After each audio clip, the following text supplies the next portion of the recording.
This is Fred Beck from Fred Talks Team. Today, I'm very lucky to be joined by Big John Fisher. So, how have you been, John? What have you been up to then, mate? Yeah, I've been fine, thank you. Just finished work, just had my dinner, and pleasure to speak to you, Fred. Yeah, thanks for coming on. So, what do you do as a job? Because I believe your son Johnny used to work with you. Yeah, he worked with us through lockdown. We started up doing like home deliveries for meat. We normally cheese wholesalers, but obviously in lockdown that will come to an end. And we're good friends with a good meat supplier, so Cooper Meats, and he said, "Why don't you supply people's houses and homes?" And we did. He kept us very busy through lockdown, and Johnny came out and helped. So was grateful for that. Okay, that sounds quite good. And is that still going on now then? Yeah, we still do like some home deliveries. Obviously, up to Christmas, we've kept some of our customers. Obviously, we're back to doing our normal work now. Thank God, where things are opened up. But we are still doing like some meat deliveries as well. Yes. Oh, okay, that kind of makes sense then. And I see I've watched a few of your interviews, but most of the people, of course, ask you about your son Johnny. I'll ask you about Johnny a bit later in the interview. But I mean, I was listening to the podcast you did with Rob Tebbett on Boxing Social, and he was saying that you boxed a bit as an amateur. Do you remember about that at all? Yeah, I boxed when I was younger. Nothing to like the standards what Johnny's doing. Just amateur. I think I had I had 9 fights. I think I won 6, lost 3. I boxed for the Lion and trained at the West Ham and had a couple for the Repton. So it was good. It was all good fun. Good sport to get into as a young man. Yeah, it is good amateur boxing. And I guess you were happy when Johnny started picking it up then as well. Yeah, it's good to get back involved. You know, Johnny. Let's say Johnny's done it since the age of 6. Stop, start. And I used to help coaches like little club Ongar ABC when he was there as a junior. It was good to get back involved. Boxing clubs are wonderful places. Got a lot of people give up their time, effort, and for nothing. They don't get paid, so they should get a lot more backing, I believe.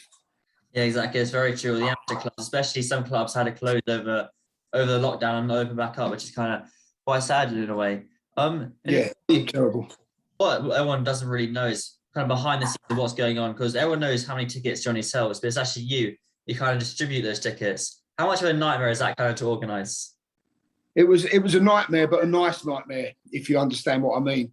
I was up to like 3 o'clock in the morning every night for about 3 weeks solid, because I obviously had my own job to do, my own work, sorting other things out at home.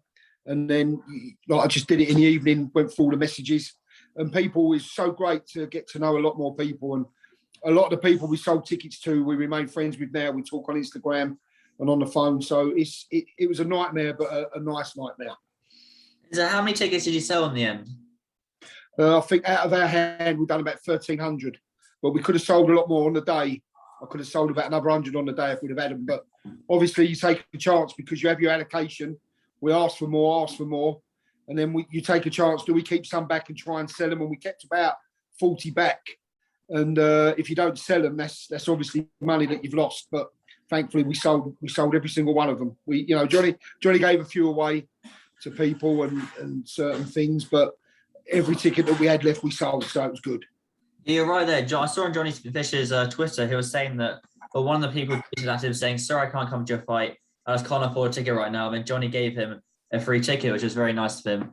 And I bet you, as I say, Johnny does a few things like that. He obviously don't like them to be publicised all the time because you don't do it for that reason. But he just saw this man on Twitter and he came, and we still talk now. So it's nice to be able to do that, every now and again.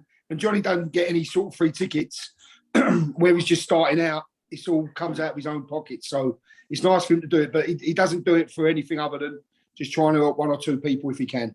Exactly. I think that guy had his on Twitter. You can have an option where you can have your DMs open and DMs closed. So you had to kind of tweet him back at him. Otherwise, you probably DM'd him. That's how nice a guy is. And I bet you were quite happy about the event going on. Obviously, the Killian White was in the event. It was Mary McGee versus Chantal Cameron. How relieved were you that a hit was going on? You didn't have to kind of refund all those tickets because that would have been a lot of work. To be honest with you, I was sitting in a local Cafe Royale where we go. And it came through on our sort of group chat, family and friends group chat. Dillian White's pulled out, and I thought it was a wind-up. And then you think, that's okay, they'll find someone else to fight Wallin. But then you start to realise, you think, well, Wallin probably won't want to fight anyone else. And then you start to think, well, what if they pulled a show? And it did go through my mind, and the nightmare would have been a nightmare, refunding everyone's tickets. You know, we had a few people when Dillian White pulled out. Can we have a refund? Only very, very few people we didn't sort of know. But leading up to the fight, 1 or 2 days before, most of them people were asking if they could have their tickets again, and unfortunately they couldn't. But you know, it's just testament to Eddie Hearn and Matchroom that the show went on, because they could have quite easily pulled it. So forever grateful for them for keeping that show on.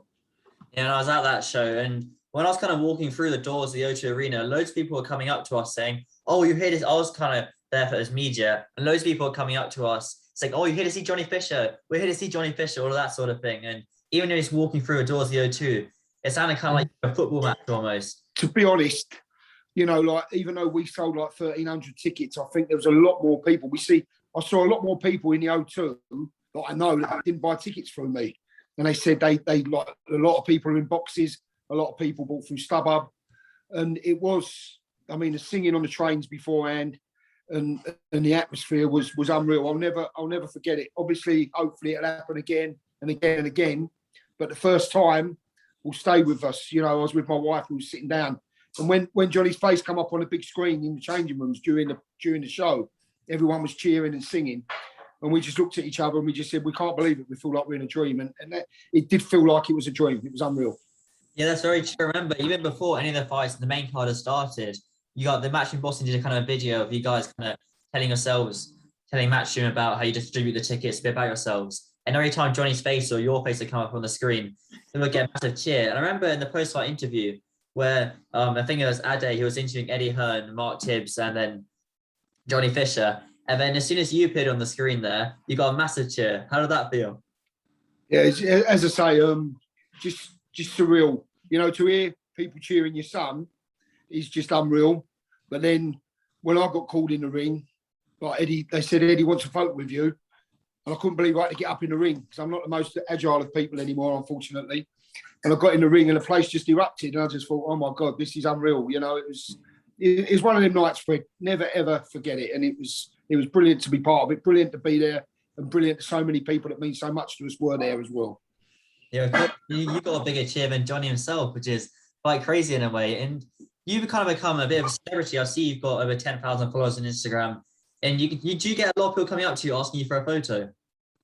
Yeah, listen, I don't chase anything. I'm there to support Johnny. I'm quite big on TikTok, where my boys film me eating and they make videos of me. That's fine. It's all a bit of fun. But I get about 4 or 5 times a day people coming up asking for photos, videos, shaking my hand. It's great. You know, I've done nothing. I'm just Johnny's dad. I'm just a normal person like everyone else. But it's great if I can bring a little bit of fun, enjoy it to people's lives, all well and good. But I don't know how long it'll last for, because I don't know how long people have put up with me for. I'm sure it'll last for a while. And what is it kind of about the Romford area that makes everyone kind of back each other and get alongside each other? What it is, like the Romford area where we are, Romford, Upminster, Brentwood, Grays, Dagenham, all around there, Gidea Park where we live. You know, the whole area is like a consensus of people. And what it is, most of them people have come out from the East End of London. So we're all like originated from the East End. So it's like that togetherness that's carried from there to there. Everyone looks out for each other. You know, we all got each other's backs. If anyone's doing something, we'll all go and support. And that's with anything. You know, we've got footballers, you've got singers, you've got anything. We'll all get behind our own. And I do believe it comes from like the East End roots where we all sort of originate from. So it's good. Yeah, that is really nice. Sounds great. And why do you think it is that Johnny's managed to sell so many tickets? Because this is world champion Chantal Cameron winning the Ring Magazine belt, and Johnny's selling more tickets than her, and he's only a 3-0 prospect. Listen, you know, it's no disrespect to anyone else. Johnny's just hit on a note with people. I think he is who he is. He's not trying to be anyone he's not. He's never tried to kid anyone. He's always respectful. That's the way he is. He's always been like that. So thankfully, people seem to like it, and long may it continue. But, you know, you're going to have some people not liking it. But on the whole, a lot of people seem to like him, want to get behind him. He is quite a good role model for young kids and young people. So, you know, why not get behind him? And as well, he kind of has that personal touch as well. I think that Ricky Hatton had, Angie Croller, you and Josh Warrington, all the big ticket sellers, when you kind of sell tickets out of your own hand and you do meet the people who are buying the tickets, which is always good as well. And just a few other points I do want to touch on is how did the kind of link up come with Mark Tibbs? Because Mark Tibbs is a great coach. Well, Mark, we've known obviously, like we know from years and years ago, Mark and Jimmy Tibbs, you've always known them, not personally, but hello and goodbye sort of thing. And when Johnny turned professional with S-Jam, I think they had Mark Tibbs lined up.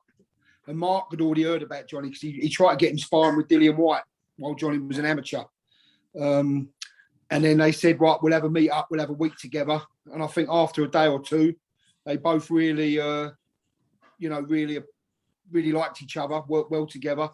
And obviously Johnny can't get no better than Mark Tibbs. And I think Mark Tibbs saw something in Johnny. So for Mark to see something in Johnny at such a young age and so novice, and got to thank Sam Jones for that as well, because he was the one that put the two of them together initially. So it was good bit of work. Yeah, shout out to Sam Jones as well. And how did you guys kind of get in contact with Sam Jones? Well, that was all down to Johnny. He was at university. I think he was in the library. He did a history degree at Exeter University. And it came up on Sam Jones's Instagram page. He needs sparring for Joe Joyce. And Johnny was an amateur then. He was doing all right. He had a couple of knockout wins. Big, strong man, as you know. And he just thought I'd take a chance. And he messaged Sam Jones and said, look, I'm willing to spar Joe Joyce. Sam, to his benefit and credit, said, certainly, come down, we'll have a look at you. And Johnny went down, give a good account of himself. Said it was very hard, obviously, sparring Joe Joyce for the first time. But he gave a good account of himself. And then he went back again, done well again. And then Sam asked Johnny to go out to Las Vegas to spar while Joe was getting ready for the Daniel Dubois fight, first time round. It was all good. It's all from putting yourself out and taking a chance. You know, and Sam's the sort of one, he likes a bit of a fairy tale story. So it all just worked from there. So that's great. You know, when I spoke to Johnny, I think it was all the way back in February, he was telling me about him going to Vegas while he was still at university, and it was a quite a cool experience in a way. I spoke to Mark Tibbs a couple of weeks ago, and he was saying he wants to come out with a Chinese with you guys or for a meal with you guys, but he hasn't had a chance to. You need to get him to come.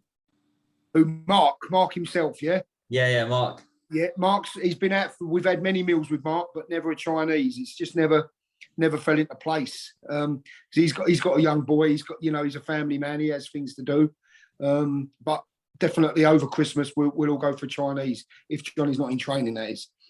Yeah, of course. And when you get a Chinese, what do you order them? I don't think we've got long enough on the when we got to the Blue Orchid restaurant in Romford City, we have a B2, which is mixed hors d'oeuvres, aromatic duck, and then you get spare ribs. Then you get like shredded chicken charming, plain charming. You get sweet and sour chicken. You get kung po prawns. You get mixed veg. You get kung po chicken. It's beautiful. But I'll go pretty much down them lines as well when we get a takeaway. Takeaways can be quite a big event in our house on a Saturday night. It's what I live for. My Saturday night Chinese. I work hard all through the week, so we enjoy ourselves on a Saturday night. Yeah, of course. It does sound quite good. And I know Johnny has a lot of sponsors, but have you ever thought of getting a Chinese kind of restaurant to sponsor him? Well, when we go to the Blue Orchid, I said, look, like the Blue Orchid, they look after us. They don't sponsor Johnny, but they do look after us when we go there. So big shout out to them. But I don't know if a Chinese is probably the right thing to sponsor an athlete. They might be able to sponsor me, so we might get something going there. Yeah, that's a good point there. I mean, your TikTok's going off. I saw you on TikTok. One had over 1 million views. That's crazy. We've got about 4 or 5 that have had over 1 million views now, and we've done one with Tom Skinner on Thursday night. We're doing a charity football match for VIP HQ a week on Sunday at Averley Football Club, and we done training at West Ham, and we had a McDonald's afterwards. I didn't train. I'm going to be one of the managers. We had a McDonald's afterwards, and I think that's already got about 900,000 views already. So it's amazing what people like to view. So long may it continue. Yeah, long may it continue. I'll put your TikTok in the link in the description. But right, John, thanks so much for your time. It's good to talk to you. I spoke to Johnny before he made his debut actually in February. So he said that. He said that. Did he? Yeah, he said like, because I said I'm going with Fred. He said, yeah, he's a nice young man. So he don't say that about most people. So you must have been all right to him. Oh, that's good. All right, thanks for the time. I do appreciate it. All the best, yeah? Take care.